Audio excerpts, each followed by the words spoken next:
Any question from the previous lecture? कोई सवाल? चलिए गिव मी 2 मिनट्स, मैं आपको थोड़ा सा रिवाइज कर देता हूँ कि हम ये बात कर रहे हैं कि लार्ज एंड कॉम्प्लेक्स प्रोजेक्ट को करने के लिए we have to have certain processes and techniques. तो कुछ टेक्निक्स हमने देखी थी, एब्स्ट्रैक्शन की और डिकम्पोजिशन की, और फिर हमने ये देखा था कि किस तरह से हम लॉजिक को डिफाइन करते हैं इन कंट्रोल और फ्लो चार्ट, और फिर हम ये देखेंगे कि प्रोग्रामिंग को हम स्ट्रक्चर्ड कैसे करेंगे, तो वो थोड़ा सा देखेंगे, और फिर हम प्रोसेस देखेंगे कि नई मॉडर्न एरा में प्रोसेसेस कैसे होते हैं। ठीक है, तो अगर कोई सवाल नहीं है तो फिर हम शुरू कर दें, I am recording as well. कोई सवाल नहीं है किसी के पास? Anybody had question from the previous lecture?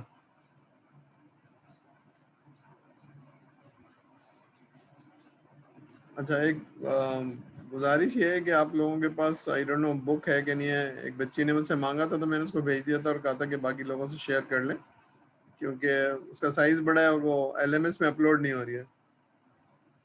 तो अगर किसी को चाहिए तो मुझे ईमेल कर दे और I can send the book. Otherwise Iraj Fatima ने मुझसे मांगी थी, उनको मैंने भेज दिया, उनसे आप शेयर कर सकते हैं। ठीक है, चलिए तो लेट्स स्टार्ट द लेक्चर। हम जो टेक्निक्स पढ़ रहे हैं उनमें से एक टेक्निक ये भी है कि प्रोग्राम को जो आप लिखते हैं उसको कैसे रीडेबल एंड अंडरस्टैंडेबल होना चाहिए, तो उसके लिए एक टेक्निक है स्ट्रक्चर्ड प्रोग्रामिंग। तो इसमें हम देखेंगे कि हम स्ट्रक्चर प्रोग्रामिंग का मतलब है क्या। ठीक है, तो ये हम थोड़ा सा पढ़ लिया था लेकिन बारह रिवाइज कर लेते हैं। इससे क्या होता है, इस स्ट्रक्चर प्रोग्रामिंग लिखने से आपकी क्लैरिटी इंप्रूव होती है, क्वालिटी इंप्रूव होती है, और डेवलपमेंट टाइम इंप्रूव होता है। ठीक है ना? तो क्लैरिटी क्या है? क्लैरिटी ये है कि समझना आसान हो जाता है, कोई एम्बिगिटी नहीं रहती, कोई मुश्किल नहीं होती। ठीक है, आपने अगर अपनी लॉजिक लिखी हुई है तो आपके लिए समझना आसान है, लेकिन और लोग शायद इतनी आसानी से ना समझ पाएँ, तो आपको सिखाया जा रहा है कि आप ऐसी लॉजिक लिखें जो और लोग भी समझ पाएँ और अंडरस्टैंड कर पाएँ। क्यों? हमने ये अभी तक पढ़ लिया है कि जो सॉफ्टवेयर आप लिखते हैं वो सालों साल चलेंगे, 5-10 साल चलेंगे, तो उसको मेंटेनेबल होना और उसको रीडेबल होना, ताकि आप आसानी से चेंज कर सकें। ठीक है, क्वालिटी का मतलब हमने ये पढ़ा था कि quality conformance to the requirement, यानी इसमें जो एक्सेप्टेबल बिहेवियर है वो हो, बग्स ना हो, जो कस्टमर ने मांगा था वो हो। तो बग्स का ना होना इज अ क्वालिटी। ठीक है, अनएक्सेप्टेबल बिहेवियर का ना होना इज अ क्वालिटी। तो हमने देखेंगे कि ये लिखने से पॉसिबिलिटी ऑफ बग्स कम हो जाएगी। डेवलपमेंट टाइम कैसे इम्प्रूव होता है? अगर आप काम कर रहे हैं और पहली दफ़ा वो सही हो गया है तो टाइम नहीं लगेगा एक्स्ट्रा, लेकिन अगर उसमें बग्स आ रहे हैं, क्वालिटी पुअर है, तो उसको सही करने में आप दोबारा से आइट्रेशन चलाएंगे, एक और आइट्रेशन चलाएंगे, तो सेकंड और third iteration is a additional time. ठीक है, हम देखेंगे, हम कॉस्ट ऑफ क्वालिटी अगर पढ़ पाए तो हम कॉस्ट ऑफ क्वालिटी भी देखेंगे, तो उधर हम पढ़ेंगे कि what is cost of quality ने एक्स्ट्रा टाइम क्या चीज़ होती है। ठीक है, फिर हमने ये पढ़ा था कि जब आप प्रोग्राम लिखते हैं तो you make extensive use of the structure control flow. Control flow का मतलब ये है कि जो कुछ आपने लॉजिक लिखी हुई है, जो कुछ आप ब्रांचिंग कर रहे हैं, सिलेक्शन कर रहे हैं, उसका एक कंट्रोल फ्लो बना दें जिसको समझना आसान हो जाएगा। ठीक है, तो ऐसे ही है जैसे अगर आप घर बना रहे हैं तो ऐसे नहीं डिसीजन लेते, बल्कि आप एक मैप बनाते हैं, उसको देखते हैं और अंडरस्टैंड करते हैं। कोई चीज़ बड़ी करनी है तो कागज़ पे कर लेते हैं ना, उसके बाद फिर आप बनाना शुरू करते हैं। तो यहाँ पर भी ऐसे ही है कि जो आप कोड लिख रहे हैं उसके अंदर सिलेक्शन यानी इफ़ एंड देन, और आइट्रेशन या रिपीटेशन जिसको कहते हैं, do while, for I 1 to 10, इसी तरह से block structure and routine and सब, ये सारी चीज़ें पहले इतनी ऑब्वियस नहीं थी, लेकिन बहरहाल अब हम सीख गए हैं कि हमें इस तरह से कोडिंग करनी चाहिए, रूटीन फंक्शंस। इससे क्या होता है, इसके एडवांटेज क्या है? ये एडवांटेज है जनाब, आसानी से रीड कर सकते हैं, अंडरस्टैंड कर सकते हैं। इसको मेंटेन करना, चेंज करना आसान हो जाएगा। It requires less time. अभी लेस टाइम क्यों लगेगा? क्योंकि जब आप एक फोकस्ड एनवायरनमेंट में सॉफ्टवेयर डेवलप करते हैं तो उसमें होता क्या है कि लॉजिक जो चीज़ आपको समझ में आ रही है इसमें रिपीटेशन नहीं हो पाती, ठीक है ना।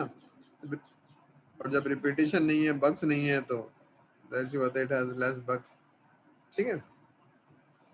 ये रिसर्च ने साबित किया है। रिसर्च ने क्या बताया जनाब के जनाब, जो प्रोग्राम अगर आप लिखें, पहले जो प्रोग्रामिंग होती थी उसके अंदर जब आपको एक स्टेटमेंट को अवॉइड करना होता था तो आप क्या करते थे, कंडीशन लगाते थे और उसको जंप करा देते थे कि लाइन नंबर फलाने पे चले जाओ, ठीक है ना। तो लाइन नंबर फलाने पे चले जाओ, for example go to line number 400, तो उसमें गलती के चांस ज़्यादा रहते थे। लेकिन अगर आप ये इफ़ एंड देन वाला या डू वाइल वाला लूप लगा रहे हैं तो रिसर्च ने बताया कि probably less error will be committed, ठीक है। तो यही स्ट्रक्चर प्रोग्रामिंग में भी होता है, जो आप प्रोग्रामिंग फंडामेंटल में पढ़ा होगा, कॉन्सेप्ट पढ़े होंगे। Decision making, if and then is a decision making, do while is a loop है जो इतनी दफ़ा चलेगा, ठीक है। उसके बाद वो प्रोग्राम की नेक्स्ट लाइन में जाएगा, नेक्स्ट लाइन में जाएगा। तो इससे क्या होता है, इससे एरर की पॉसिबिलिटी कम हो जाती है, ठीक है। अब हम ये देखेंगे कि एरर की पॉसिबिलिटी का मतलब क्या है कि जनाब जो कस्टमर ने कहा है वो मैं लिख पाता हूँ, ठीक है ना, यानी कन्फॉर्मेंस टू द रिक्वायरमेंट, ठीक है। यहाँ तक बात समझ में आ गई। अब ये स्ट्रक्चर प्रोग्रामिंग है, हम थोड़ा सा प्रोसेस को देखेंगे नेक्स्ट उसमें, ठीक है। अब थोड़ा सा प्रोसेस देखेंगे, यानी प्रोसेस में क्या चीज़ है जो बिल्ड फिक्स में नहीं थी और हमें कर लेनी चाहिए, क्यों कर लेनी चाहिए, जिससे हम लार्ज एंड कॉम्प्लेक्स प्रोजेक्ट को हैंडल कर पाएंगे। तो डेवलपमेंट लाइफ साइकिल, ठीक है ना, तो सॉफ्टवेयर डेवलपमेंट लाइफ, इसको SDLC भी कहते हैं, सॉफ्टवेयर डेवलपमेंट लाइफ साइकिल या मॉडल, ठीक है। तो हम कंपेयर करेंगे कि हमें क्या होना चाहिए और क्यों होना चाहिए, ठीक है। तो हम ये देखते हैं कि जनाब ज़रा डिफरेंस देख रहे हैं कि बिल्ट एंड फिक्स में क्या होता था। बिल्ट एंड फिक्स में आप रिक्वायरमेंट देते थे, वो बना देता था, रिक्वायरमेंट देते थे, वो बना देता था। मॉडर्न डेवलपमेंट में कुछ और भी होगा, ठीक है ना। पहली बात तो ये कि हमने देखा था उसमें हमने 2 फेज एडिशनल डाल दिए थे, यानी अगर रिक्वायरमेंट लें और कोडिंग करने से पहले हम डिज़ाइन करते थे और फिर कोड कस्टमर को देने से पहले हम क्या करते थे, टेस्ट करते थे। तो we add several several phases. तो हम देखते हैं, तो रिक्वायरमेंट गैदरिंग करते हैं और इसकी कोडिंग नहीं शुरू कर देते हैं, हम उसको एनालाइज करते हैं, उसकी स्पेसिफिकेशन लिखते हैं, फिर उसको डिज़ाइन करते हैं। तो ये फेजेस ऐड हो गए। फिर हम कोडिंग करते हैं और फिर हम टेस्टिंग करते हैं। तो आप देख रहे हैं बहुत ही सिंपल तरीके से फेजेस जो 2 थे, रिक्वायरमेंट गैदरिंग और कोडिंग, ये था ना, ये वाला रिक्वायरमेंट गैदरिंग एंड कोडिंग, यही 2 थे। अब यहाँ पर हो गया, इसके अलावा एनालिसिस एंड स्पेसिफिकेशन हो गया, डिज़ाइन हो गया, टेस्टिंग हो गया। अब ये फेजेस सेपरेट फेजेस हैं, इसका मतलब है कि लोग भी अलग अलग होंगे, ठीक है ना। टेस्टर एक अलग होगा, टेस्ट इंजीनियर, कोड करने वाला अलग आदमी होगा, रिक्वायरमेंट लेने वाला अलग आदमी होगा, उसका स्किल सेट अलग होगा, ठीक है ना। इस तरह से आर्किटेक्ट बनाने वाला एक अलग आदमी होगा। तो स्किल सेट अलग हो गया, प्रोसेस मैच्योर हो गया। अब इससे सॉफ्टवेयर बनाने से गलती करने का पॉसिबिलिटी कम हो जाएगी, ठीक है। हो जाएगी, नहीं हो जाएगी, नजर आ रही है, फील आ रहा है, या कि जो पहला ये था कि आप बताएं क्या बना रहे हैं और मैं कोड कर देता था। लेकिन अगर ये प्रोसेस ऐसा है जिसके अंदर हमने अलग अलग फेजेस कर दिए हैं कि रिक्वायरमेंट गैदरिंग करोगे लेकिन कोडिंग नहीं करोगे, पहले एनालिसिस करोगे, इसकी स्पेसिफिकेशन बनाओगे, वेरिफिकेशन करोगे, फिर उसकी डिज़ाइन करोगे, डिज़ाइन करने के बाद कोडिंग करोगे और कस्टमर को ऐसे नहीं दे दोगे, देने से पहले टेस्टिंग करोगे। तो probably this a better process. ये नजर आ रहा है, ये बेहतर तरीका कार है, बेटर प्रोसेस है या मेच्योर प्रोसेस है पहले वाले से। ये बात नजर आ रही है आप लोगों को स्टूडेंट्स, नजर आ रही है? रोजा लग रहा है या सो रहे हैं, क्या हो रहा है, कोई बताएगा सर को? Yes sir. ठीक है, चलिए। अब ये देखते हैं बिल्ट एंड फिक्स में क्या होता था जनाब। बिल्ट एंड फिक्स में, ठीक है, अब इसके बाद जो डायग्राम आएगी वो बहुत कॉम्प्रिहेंसिव है, उसको जरा मैं टाइम लगा के पढ़ाऊंगा, लेकिन जरा ये सही चाहिए कि स्पेसिफिकेशन थी, क्या थी, आप बताइए क्या बनाना है, ये आपने बताया और मैंने बना दिया, बना के आपको दे दिया, फिर आपने उसमें बताया एरर क्या है और फिर मैंने सही करके दे दिया, फिर एरर आए फिर मैंने सही करके दे दिया, तो ये चलता रहेगा, ठीक है ना। तो keep on resolving the bugs one by one, ठीक है।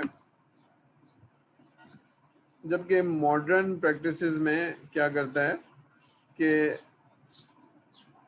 Detection of errors as close to their point of introduction as possible. अब इस जुमले को समझते हैं जरा नेक्स्ट स्लाइड में, एक बड़ी सी डायग्राम है उसको मैं समझाता हूँ, ठीक है ना। तो जरा फोकस करके देखिए और उसको कोई सवाल हो तो सर से पूछिएगा।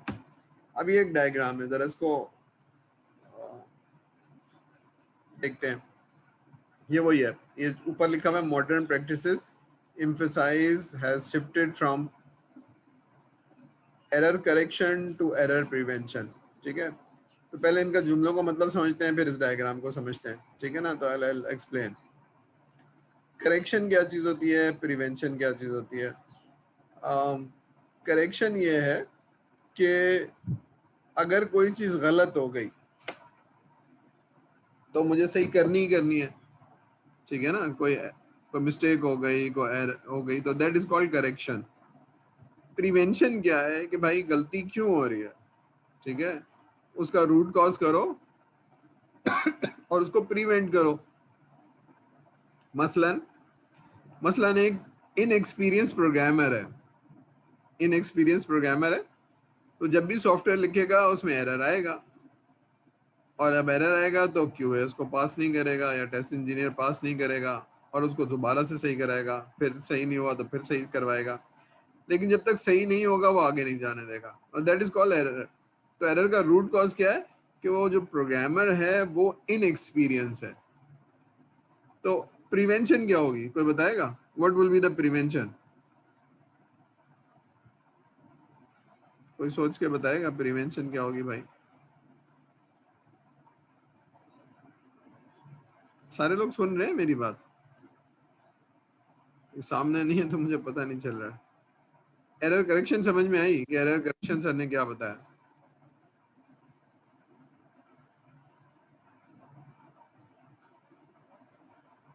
एनीबॉडी? चलिए फिर से सुनिए।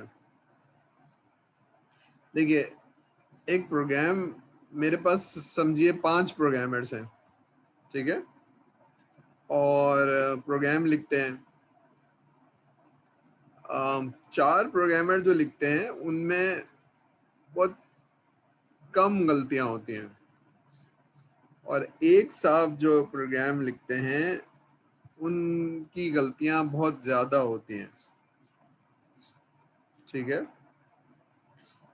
तो गलतियां तो सबकी सही होंगी, चाहे वो कम गलतियां करें या ज्यादा गलतियां करें, सबकी गलतियों को सही करना होगा, डीबग करना होगा, एरर को रिमूव करना होगा और फिर कस्टमर को देना होगा। करेक्शन तो सब में ही करनी होगी।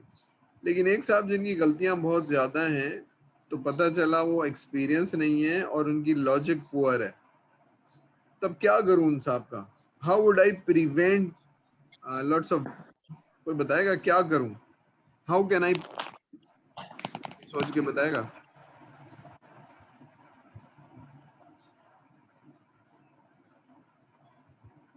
सारे लोग हैं मेरे साथ या नहीं है भाई?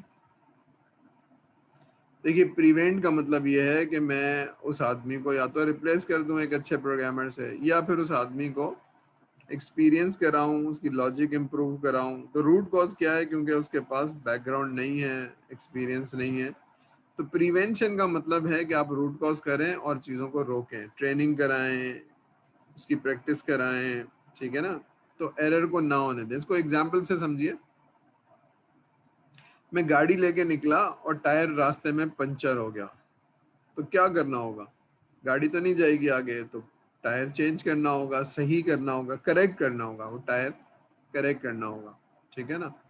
प्रिवेंशन क्या है कि मैं ऐसी रोड से ना जाऊं जहां पॉसिबिलिटी ऑफ पंचर ज्यादा है, मतलब रोड खराब है या उसमें कोई ऐसी चीजें पड़ी होती हैं, तो मैं इस रोड से ना जाऊं, ये है प्रिवेंशन।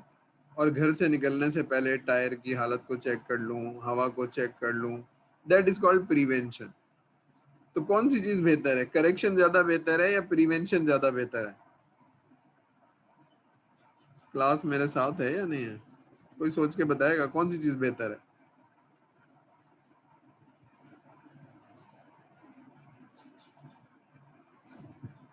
प्रिवेंशन बेहतर है। चलिए शुक्रिया, किसी ने जवाब तो दिया। मुझे लग ही नहीं रहा है मेरी क्लास सुन भी रही है, पढ़ रही है। ठीक है, तो अब ये बात समझ में आ गई कि प्रिवेंशन करें और हम एरर ना होने दें। प्रिवेंशन की वजह ये है क्योंकि अगर गलती जब जब होगी वो एक्स्ट्रा टाइम और कॉस्ट लगेगी। ठीक है, अब ये इस्टेब्लिश हो गया कि एरर करेक्शन जो है वो, जी ठीक है। चलिए अब जरा करेक्शन और प्रिवेंशन समझ में आ गया। अब इस प्रोसेस को समझते हैं यहाँ से। ये पहले प्रोसेस को समझते हैं कि जब भी आप कस्टमर के पास जाएंगे तो कस्टमर मांगेगा कि क्या बना के दोगे, तो स्कोप आइडेंटिफाई होगा, आपसे प्रपोजल मांगेगा, फिर आप उसको लॉक करेंगे तो प्रोजेक्ट का प्लान होगा, फिर आप रिक्वायरमेंट लेंगे। यहाँ से आपने पढ़ा हुआ है रिक्वायरमेंट लेना, एनालिसिस करना, डिज़ाइन करना, कोड करना, टेस्टिंग करना और फिर डिप्लॉय करना। ठीक है, लेकिन इससे पहले भी है, कस्टमर आपसे बात करेगा कितने क्या दोगे, कितने में दोगे, ये वो दो चीज़ें हैं, प्रपोजल, कॉस्टिंग, ठीक है, एग्रीमेंट, ये वाली चीज़ें। ठीक है, यहाँ से आपने रिक्वायरमेंट लेना, एनालिसिस करना, डिज़ाइन, कोडिंग, टेस्टिंग, ये प्रोसेस समझ में आ रहा है? तो प्रोसेस थोड़ा सा बेहतर है, लेकिन हम कह रहे हैं प्रिवेंशन कैसे करेंगे। ठीक है, हमने कहा कि जनाब ये रिक्वायरमेंट कोडिंग में नहीं जा सकती है, रिक्वायरमेंट को एनालिसिस करेंगे। लेकिन ये आप देख रहे हैं इसके ऊपर, ये एक डिपार्टमेंट है, क्यूए का डिपार्टमेंट, रिक्वायरमेंट को रिव्यू करेगा और गलतियों को देखेगा। ठीक है, तो रिक्वायरमेंट इंस्पेक्शन में कहीं गलती आ गई, टेम्पलेट की गलती आ गई, एम्बिगिटी आ गई, तो यही रोक लेगा। ठीक है, इसको कहते हैं वर्जन कंट्रोल और रिव्यू। तो इंस्पेक्शन एंड रिव्यू नजर आ रहा है, इंस्पेक्शन एंड रिव्यू कौन करेगा? ये बनाने वाला एक रिक्वायरमेंट इंजीनियर होगा या बीए होगा, ये रिक्वायरमेंट इंजीनियर या बीए होगा, लेकिन इसको जो रिव्यू करेगा वो क्यूए डिपार्टमेंट से करेगा। ये डॉक्यूमेंट आगे नहीं जाएगा, इसको कहते हैं आर्टिफैक्ट।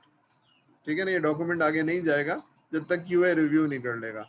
ये डिज़ाइन आगे नहीं जाएगा जब तक क्यूए रिव्यू नहीं कर लेगा। ये कोड आगे नहीं जाएगा जब तक इस पर टेस्टिंग नहीं हो जाएगी।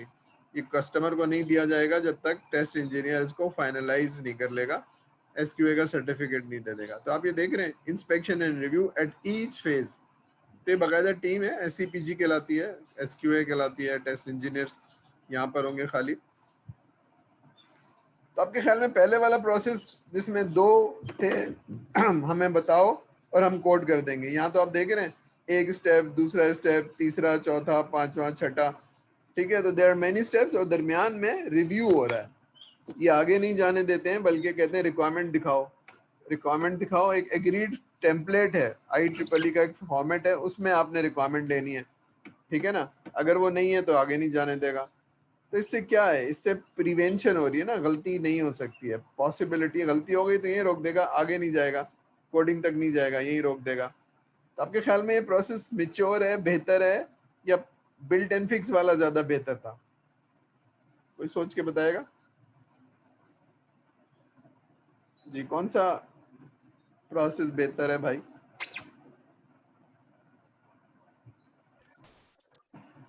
कोई बताएगा सर को? अगर ये प्रोसेस, जो प्रोसेस बेहतर है उसको हम कहते हैं मिच्योर प्रोसेस। ठीक है ना, मिच्योर का मतलब है गलती कम से कम होगी। पहले वाले में गलती ज्यादा हो सकती थी, इसमें गलती कम से कम हो सकती है। ठीक है, तो inspection and review by QA department, तो ये हमने देखा कि रिक्वायरमेंट, एनालिसिस, डिजाइन, कोडिंग के अंदर एक फेज से जब दूसरे फेज में जाते हैं तो क्यूए डिपार्टमेंट आपके डॉक्यूमेंट को, जो डॉक्यूमेंट होता है उसको रिव्यू करेगा। ठीक है, एनालिसिस करेगा तो रिव्यू करेगा, और यहाँ टेस्ट केसेस भी बना लेगा। जब हम टेस्ट केस बनाएंगे तो देखेंगे टेस्ट केस कैसे बनाएगा यहाँ पर। ठीक है ना, जो टेस्टिंग इसने यहाँ करनी है रिक्वायरमेंट के वक्त ही बना देगा वो, कोडिंग के वक्त नहीं बनाएगा, रिक्वायरमेंट के वक्त ही बना देगा। फिर आर्किटेक्ट बनेगा, कोडिंग होगी। ठीक है, तो ये कोडिंग आप देख रहे हैं, अगर ये इतना बड़ा प्रोसेस है तो कोडिंग एक छोटा सा प्रोसेस है, ठीक है ना। रिक्वायरमेंट एंड कोडिंग पहले वाले में बहुत बड़ा था, लेकिन इसमें तो छोटा सा एक पार्ट है, 30%, 25%। फिर आप टेस्ट करेंगे, और अगर सारी फंक्शनैलिटी सही है तो जाने देंगे, अगर नहीं है तो ये दोबारा जाएगा, दोबारा जाएगा, दोबारा जाएगा, जब तक सही नहीं हो जाएगा, ठीक है ना। फिर आप कस्टमर को दे देंगे। ये प्रोसेस समझ में आ रहा है? इसमें प्रिवेंशन नजर आ रही है, कहीं बेहतर प्रोसेस नजर आ रहा है, मेच्योरिटी नजर आ रही है, पॉसिबिलिटी ऑफ एरर कम नजर आ रहा है, ये सारी चीजें नजर आ रही है स्टूडेंट्स? Yes sir. ठीक है।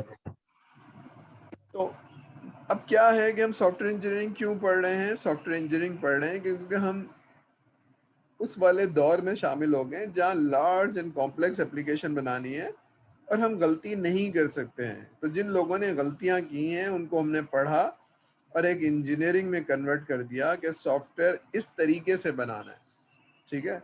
जब आप किसी बहुत बड़ी कंपनी का पार्ट होंगे जहाँ 1000 लोग हैं, तो अगर आप टेस्ट इंजीनियर हैं तो यहाँ पर आप हैं कि टेस्ट इंजीनियर क्या करेगा, मेरा काम क्या है। तो मुझे मालूम होना चाहिए कि मैं टेस्ट इंजीनियर हूँ। तो जब एनालिसिस हुई थी, फंक्शन स्पेक्स बने थे, उसको देख के मैंने टेस्ट केसेस बना लेने, और जैसे ही मेरे पास आएगा तो मैं टेस्ट करूँगा। तो टेस्ट कैसे बनाते हैं? इसी तरह से कोडिंग सिर्फ प्रोग्रामिंग का काम नहीं है, स्ट्रक्चर्ड प्रोग्रामिंग होगी, नेमिंग कन्वेंशन मुझे पता होना चाहिए, कोडिंग कन्वेंशन पता होना चाहिए, और बहुत सारी चीज़ें हैं जो उस कंपनी के एसओपीज हैं वो मुझे पता होना चाहिए, ठीक है। तो ये कैरियर है, ये कैरियर है। इसी तरह से ये वाला एक कैरियर है, रिक्वायरमेंट इंजीनियर वाला। तो ये कौन होते हैं, इसमें क्या स्पेशलाइजेशन है? तो जब मैं, क्योंकि बहुत बड़ी टीम का पार्ट हूँ, ये FIP नहीं है, ये प्रोग्रामिंग फंडामेंटल्स का असाइनमेंट नहीं है कि हमने खुद ही सारा काम करना है। वहाँ तो बड़े 100-200 लोग टीम में होंगे, ठीक है ना। तो ये कौन करता है और कैसे करता है, ठीक है ना। ये पूरा कोर्स पढ़ेंगे 7 सेमेस्टर में। आई डोंट नो आप कौन से सेमेस्टर में पढ़ेंगे, सब CS वाले 7 सेमेस्टर में पढ़ते हैं। फिर ये पूरा आप देख रहे हैं, ये पूरा प्रोजेक्ट है, यहाँ से शुरू हुआ और यहाँ खत्म हुआ। तो प्रोजेक्ट मैनेजर भी होता है, तो वो क्या काम करेगा? तो दैट इज इंजीनियरिंग, ठीक है ना। It's not only software development, that is engineering. तो इसको हम जरा पढ़ेंगे। इसके अलावा भी कोई प्रोसेस हो सकता है, इसके अलावा भी कोई प्रोसेस हो सकता है, ठीक है। तो यहाँ तक क्लियर है? फिर हम इन चीजों को आगे पढ़ लेते हैं। अब ये देख लीजिए, कंपैरिजन है। बिल्ट एंड फिक्स में क्या था कि errors are detected only during testing, यानी आप बनाते थे और कस्टमर को दे देते थे। यहाँ पर ऐसा नहीं है। यहाँ पर ईच फेज, अभी आपने देखा जो डायग्राम, ईच फेज में एरर डिटेक्ट होता है और करेक्ट होता है। SQL हर फेज के ऊपर रिव्यू करती है। ये बात समझ में आ गई? इसी तरह से कोडिंग का मतलब है सॉफ्टवेयर डेवलपमेंट, इसमें था। यहाँ ऐसा नहीं है, यहाँ कोडिंग बहुत छोटा सा पार्ट है। देखा ना आपने, 20 से 30%। यहाँ पीछे देख लीजिए, ये कोडिंग बहुत छोटा सा पार्ट है, ठीक है ना। तो ये चीज हो गई कि whereas in modern software development ये बहुत छोटा सा पार्ट है, यानी 1/4 समझ लीजिए या 1/3 समझ लीजिए। यहाँ पर तो आधा काम रिक्वायरमेंट था, आधा काम कोडिंग था, ठीक है। Lots of efforts and attention is now being paid to requirement specification। एक पूरी इंजीनियरिंग है, रिक्वायरमेंट इंजीनियरिंग कहलाती है, ठीक है। तो जब आप पढ़ेंगे, मैं पढ़ाता हूँ इसको 7th सेमेस्टर में, मैं क्योंकि बिजनेस एनालिस्ट भी हूँ एज ए प्रोफेशन। तो अब ये पूरा प्रोफेशन है कि भाई कस्टमर के बिजनेस की प्रॉब्लम को समझो, नीड को समझो, ठीक है। और उसके लिए डोमेन एक्सपर्ट भी होना चाहिए, उसके लिए और भी चीज़ें आपको आनी चाहिए, ठीक है। तो प्रोसेस अपनी जगह है, स्किल सेट अपनी जगह है, तो बाकायदा इसमें PhD होती है। उसके बाद डिज़ाइनिंग फेज़ है। डिज़ाइनिंग फेज़ तो है, लेकिन अच्छा डिज़ाइन क्या होता है, डिज़ाइनिंग टेक्निक्स क्या होती है, आर्किटेक्ट होता क्या है, ये एक स्पेशलाइजेशन है जो पहले नहीं थी। पहले वाले फेज़ में तो डिज़ाइन हो ही नहीं रही थी। जब हो नहीं रही थी तो फिर लोगों को पढ़ने की ज़रूरत नहीं थी, लेकिन हमने कहा नहीं, इससे बहुत फ़र्क पड़ता है। अगर आपने आर्किटेक्ट नहीं बनाया तो एक अच्छा कोड नहीं लिख सकते आप, इसलिए आपको आर्किटेक्ट। ये वैसे ही है जैसे अगर आप घर बना रहे हैं और आप दीवारें उठवाना शुरू हो गए, कोई आर्किटेक्ट नहीं है, ठीक है, तो घर एक्सटेंड नहीं हो पाएगा। घर को अगर कभी चेंज करना हो तो चेंज नहीं कर पाएंगे, इस दीवार को गिरा नहीं सकते हैं क्योंकि यहाँ इसके ऊपर छत पड़ी हुई है। लेकिन अगर आर्किटेक्ट अच्छा है तो आप कहेंगे इसको एक्सटेंड कर दो, बड़ा कर दो, छोटा कर दो, ठीक है। तो यहाँ पर भी ऐसे है। During all stages software development process of the periodic reviews and inspection. अभी आपने देखा रिव्यूज एंड इंस्पेक्शन, जो स्लाइड 4 में हमने देखा। तो उससे क्या होता है, ये सारी चीजें होती है, डिटेक्ट्स एरर्स एज पॉसिबल, ठीक है ना, do not wait error to detecting during testing phase, वो हर फेज पे हो जाता है। हम थोड़ा सा देखेंगे इंस्पेक्शन एंड रिव्यू। अब यहाँ भी ध्यान में रखिए कि इंस्पेक्शन एंड रिव्यू एक प्रोसेस का पार्ट है जिससे एरर उसी स्टेज पे आइडेंटिफाई जाते हैं, ठीक है ना, ये भी हमने पढ़ लिया। Review and inspection is an efficient way to detect errors. तो हर फेज पे आगे हम नहीं जाते हैं, दरमियान में एक टीम है बकायदा जो आपको रिव्यू करती है। क्या रिव्यू करती है, उसका टेम्पलेट, उसका प्रोसेस, ठीक है ना, ये सब कर लो। ये ऐसी है जैसे जैसे आप अपनी रियल लाइफ में कुछ चीज़ों को एहतियात के तौर पे कर लेते हैं ठीक है ना, अगर नहीं करेंगे तो ये जाने नहीं देगा, होने नहीं देगा। मसलन यूनिवर्सिटी में आप एंटर होते हैं आजकल के ज़माने में, तो वो आपका टेम्परेचर चेक करेगा, मास चेक करेगा, अगर नहीं है तो आपको अंदर नहीं जाने देगा। तो दिस इज एन इंस्पेक्शन। क्यों? क्योंकि आप भी बीमार हो सकते हैं, और आप अगर कोरोना वायरस कैरी कर रहे हैं तो आप और लोगों को भी बीमार कर सकते हैं, ठीक है। तो एक तो है कि बीमार हो गए तो इलाज करो, खैर इसका भी इलाज भी नहीं है, ठीक है। तो दूसरा है कि प्रिवेंशन, ठीक है, तो दूसरों को भी बीमार ना हो, दूसरों को, ठीक है। तो ये सॉफ्टवेयर में भी ऐसी है कि जनाब गलती को पहले ही रोक लो, आगे जाने ही नहीं दो। तो गलती कैसे रोकेंगे, कुछ एक्सपीरियंस लोग होंगे जो हमारे कोड को, हमारी रिक्वायरमेंट को डिटेक्ट कर रहे होंगे, ठीक है।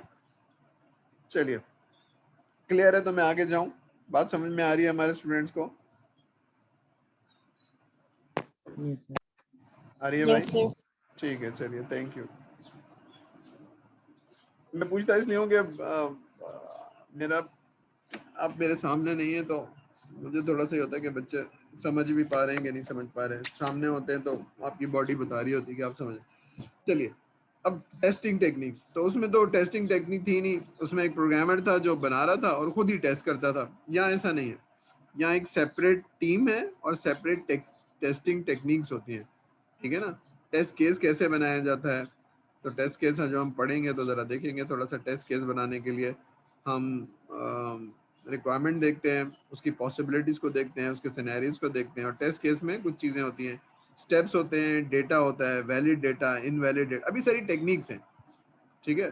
और बहुत सारे टूल हैं जिनसे आप सॉफ्टवेयर बना रहे हैं तो खाली टेस्टिंग नहीं, लोड चेक से कर सकते हैं। फॉर एग्जाम्पल, आपने बैंकिंग का सॉफ्टवेयर बनाया और बनाते वक्त तो 50 लोग थे जिनको यूज़ कर सकते हैं, लेकिन जब बैंक को देंगे तो वहाँ 500 लोग होंगे, तो 500 लोग कैसे टेस्ट करेंगे? तो लोड रनर एक सॉफ्टवेयर है जिससे आप लोड उसको दे सकते हैं और आप चेक कर सकते हैं। तो कस्टमर को देने से पहले बहुत सारे टूल्स एंड टेक्निक्स आप अप्लाई करेंगे। There is a better visibility. अब विजिबिलिटी क्या है कि सॉफ्टवेयर तो, अगर मैं एक बिल्डिंग बना रहा हूँ 50 मंजिला और आपसे कह रहा हूँ कि जी आधा काम हो गया है, तो आप जाके देख सकते हैं 50 मंजिला बिल्डिंग में 25 मंजिला तो बन गई होगी, ठीक है ना। लेकिन सॉफ्टवेयर में नजर नहीं आता है, तो वो वेयर इज द विजिबिलिटी? वो विजिबिलिटी कैसे आएगी? विजिबिलिटी ऐसे आएगी कि आपने कुछ चीजें बनाई होंगी, डॉक्यूमेंट्स होंगे, टेम्पलेट होगा, स्टैंडर्ड डॉक्यूमेंट होगा, तो सारी चीजें नजर आएंगी, ठीक है। तो अगर रिक्वायरमेंट अच्छी तरह से लिख ली गई है तो हमारा 1/3 काम हो गया, और डॉक्यूमेंट में क्लैरिटी है और रिक्वायरमेंट कंप्लीट है और कोई एम्बिगिटी नहीं है, ठीक है। तो रिक्वायरमेंट कंप्लीट कैसे होगी, एम्बिगिटी कैसे नहीं होगी, ये आप रिक्वायरमेंट इंजीनियरिंग में पढ़ेंगे, ठीक है ना। लेकिन कोई रिक्वायरमेंट कंप्लीट होने का एक सिनेरियो ये है कि उस पर आप टेस्ट केस लिख पाए। अगर टेस्ट केस लिख पा रहे हैं तो रिक्वायरमेंट कंप्लीट है, ठीक है। खैर वो पढ़ेंगे आगे, नोट नाउ। इसी तरह से 8वें सेमेस्टर में आप प्रोजेक्ट मैनेजमेंट का पूरा कोर्स पढ़ेंगे। मैं पढ़ा रहा हूँ अभी प्रोजेक्ट मैनेजमेंट 8वें सेमेस्टर को, ठीक है। तो ये क्या है, जो आपने वो प्रोसेस देखा था उसमें रिक्वायरमेंट कौन लेगा, रिसोर्स, कंप्यूटर, जगह, ऑफिस, ठीक है, ये सारी चीज़ें आप देखेंगे, कौन कौन से काम करने हैं और कौन करेगा और कब करेगा, ये सारा प्रोजेक्ट मैनेजमेंट है, ठीक है ना। कितने लोग चाहिए, 20 लोग चाहिए या 50 लोग चाहिए, तो आप तो अपना अपना काम कर रहे हैं, सब तो अपना अपना काम कर रहे हैं, लेकिन एक आदमी है या ऐसी टीम है जो प्रोजेक्ट को हैंडल करेगी, रिसोर्स को इंगेज करना, ठीक है ना, जो अवेलेबल रिसोर्स है उसको प्रोजेक्ट पे डिप्लॉय करना, ये सारे काम जो है वो टीम करेगी, ठीक है। तो प्रोजेक्ट मैनेजमेंट फिलहाल हम नहीं देख रहे हैं, लेकिन शायद सेमेस्टर, अपने सेमेस्टर का एंड हो रहा होगा तो हम एक लेक्चर इस पे देख लेंगे। तो क्लियर हो रही है बात कि बिल्ट एंड फिक्स क्योंकि एक बहुत ही क्रूड तरीका था रिक्वायरमेंट दें, जैसे हम अब बनाते हैं, हम जैसे अभी दो दोस्त मिलके प्रोग्रामिंग करेंगे तो ऐसे ही करेंगे, लेकिन एक बड़ी टीम के अंदर होंगे तो फिर ऐसे नहीं करेंगे। उसमें हर चीज़ अलग अलग होगी, प्रोसेस अलग होगा, डिफाइन होगी चीज़ें। दिस इज द रीज़न कि हम सॉफ्टवेयर इंजीनियरिंग पढ़ रहे हैं। एक पूरा डेवलपमेंट साइकिल होगा, ठीक है। क्लियर हो रही है बात सारे बच्चों को कि भाई सॉफ्टवेयर इंजीनियरिंग है, पूरी इंजीनियरिंग है। सॉफ्टवेयर बनता कैसे है, डिफरेंट लोग हैं, डिफरेंट टेक्निक्स हैं, डिफरेंट टूल्स हैं। क्लियर है। और फिर उसको डेप्थ में पढ़ेंगे, जैसे मैंने कहा ना, रिक्वायरमेंट लेने वाले एक अलग साहब होते हैं, तो रिक्वायरमेंट इंजीनियरिंग अलग पढ़ेंगे। प्रोजेक्ट मैनेजमेंट का एक पूरा डिटेल कोर्स है, वो पढ़ेंगे, ठीक है। इसी तरह से कोडिंग तो खैर आप लोगों ने सीख लिया जब ग्रेजुएशन के अंदर, ठीक है। तो because of the good documentation गलतियों को डायग्नोज करना आसान हो जाता है, ठीक है ना। जब आपको नजर आ रही हो चीजें, विजिबल हो, ठीक है, तो आसान हो जाता है। तो कुछ मैट्रिसेस हैं जो चीज़ों में हेल्प करते हैं, software project management, software quality assurance, ठीक है। तो हम देखेंगे कि किस तरह से ये चीज़ें हेल्प करती हैं, तो ठीक है। बस एक आपकी जहन में बात रहे कि क्वालिटी एश्योरेंस और क्वालिटी कंट्रोल अलग अलग चीज़ होती है। कंट्रोल, क्वालिटी कंट्रोल कुछ और चीज़ होती है, हम देखेंगे इसको पढ़ पाए, लेकिन बहरहाल ये जहन में रखिए कि क्वालिटी कंट्रोल और क्वालिटी एश्योरेंस कुछ और होती है। क्वालिटी कंट्रोल करेक्शन है और क्वालिटी एश्योरेंस प्रिवेंशन है, बस ये याद रखिए, ठीक है। जिसको जाके नेट पे देख लीजिएगा, अभी फिलहाल हम इसको नहीं डिस्कस कर सकते हैं, टाइम नहीं है मेरे पास, ठीक है। जब अच्छी प्रोजेक्ट मैनेजमेंट होती है तो आप एस्टिमेट कर पाते हैं टाइम, एफर्ट्स, कॉस्ट, शेड्यूल कर पाते हैं, मॉनिटर बेहतर कर पाते हैं। अभी क्या चीज़ें, ये प्रोजेक्ट मैनेजमेंट है। अभी जो आपने डायग्राम देखी थी लंबी सी, उसमें हर एफर्ट में कितना टाइम लगेगा और ये कब खत्म होगा और कब खत्म नहीं होगा, ठीक है। अब ये वर्ड याद रखिए, एस्टिमेट, शेड्यूलिंग। तो मैं जरा पीछे लेके जाता हूँ उसी डायग्राम के ऊपर आपको।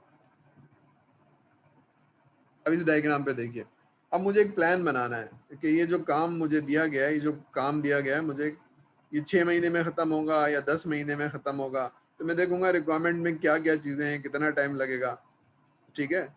तो ये एस्टिमेशन है, ये रिक्वायरमेंट 1 महीने में खत्म होगी या एक रिक्वायरमेंट लेने में मुझे 2 हफ्ते लगेंगे, ठीक है। फिर ये काम खत्म कब होगा और कौन करेगा, ये काम कब खत्म हो, शुरू कब होगा, खत्म कब होगा, ये शुरू कब होगा, खत्म कब होगा। फॉर एग्जाम्पल यहाँ एज्यूम कर लेते हैं, इसमें 1 महीना लगेगा, इसमें 1 महीना लगेगा, इसमें 1 महीना लगेगा, इसमें 2 महीने लगेंगे, इसमें 1 महीना लगेगा। तो 1, 2, 3, 4, 5, 6 महीने लगेंगे, ठीक है ना। तो एस्टिमेशन, तो अब ये देखें ना आप, एस्टिमेशन, अब ये एस्टिमेशन कौन करेगा?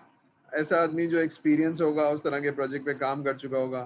फॉर एग्जांपल मैं इंश्योरेंस का सॉफ्टवेयर बना रहा हूँ, तो ऐसा आदमी जो 2 सॉफ्टवेयर पहले बना चुका होगा, उसको ज़्यादा पता होगा।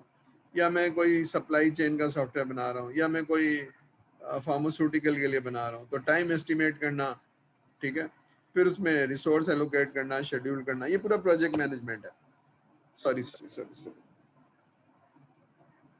ठीक है। तो आपको समझ में आ रही है कि ये वो नहीं है कि बताओ क्या बनाना है, यहाँ पर तो पूरी टीम है, प्रोजेक्ट मैनेजर है, और फिर वो लोगों को हायर करेगा या इंगेज करेगा, हायर तो नहीं करेगा, इंगेज करेगा, ये सारी चीज़ें। तो क्लियर हो रही है कि एक बिल्ट एंड फिक्स है, बहुत बेहतर प्रोसेस है आपके पास। तो प्रोसेस भी है, और इसके अलावा स्पेशलाइज लोग हैं जो जो अपने अपने फन के माहिर हैं, ठीक है। क्लियर हो रही है बात, यहाँ तक समझ में आ रही है, डेप्थ नजर आ रही है कि ये क्यों बेहतर प्रोसेस है या क्यों ये इंजीनियरिंग है। यहाँ तक समझ में आ रही है हमारे स्टूडेंट्स को, समझ, Yes. ठीक है। अब ये जरा देखते हैं, एक सॉफ्टवेयर बनाना है। फॉर एग्जांपल हम दुकान से किताबें बेचते हैं और अमेजोन जो है वो वेबसाइट से बेचता है। तो अमेजोन मेरे पास आया, कह रहा है मुझे वर्चुअल किताबें बेचनी है, ठीक है। तो मैं समझूंगा कि वो क्या कह रहा है, तो दैट इज कॉल्ड कॉन्सेप्चुअलाइजेशन। पूछूंगा, सवाल करूंगा, ऐसा हो भी सकता है, नहीं हो सकता है, तो I am asking questions, that is conceptualisation, ठीक है। तुम चाहते क्या हो, कैसे करोगे, फिर समझ में आ गया तो फिर मैं कहूँगा कि अच्छा एक स्क्रीन होगी जहाँ किताबें नज़र आ रही होंगी, फिर एक स्क्रीन होगी जहाँ पर तुम्हारी मतलब वो जो तुमने किताबें सेलेक्ट कर ली होंगी वो नज़र आ रही होंगी, फिर एक स्क्रीन होगी जहाँ से तुम पेमेंट कर रहे होगे, फिर एक स्क्रीन होगी जहाँ से तुम्हारी किताब तुमको पहुँचाई जाएगी। तो ये 4-5 स्क्रीन है, ठीक है ना। तो अच्छा ये बनाना है, तो फिर वो कैसे बनेगी? तो अगर इन्वेंट्री का सिस्टम बना हुआ है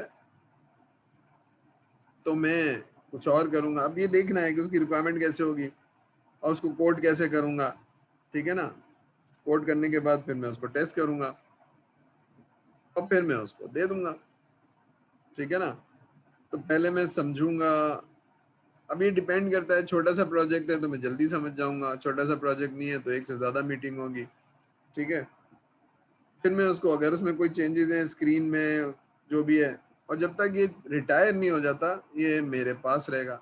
तो समझ में आ रहा है ये वाला प्रोसेस? यानी आप जो सॉफ्टवेयर इंजीनियर है वो ऐसा नहीं है कि स्पेसिफिकेशन दो और कोड करो, यहाँ नहीं है। यहाँ पर तो पहले मैं समझूंगा, अंडरस्टैंड करूंगा, फिर डिजाइन करूंगा, और जब तक ये रिटायर नहीं हो जाता ये मेरे पास ही रहेगा, ठीक है।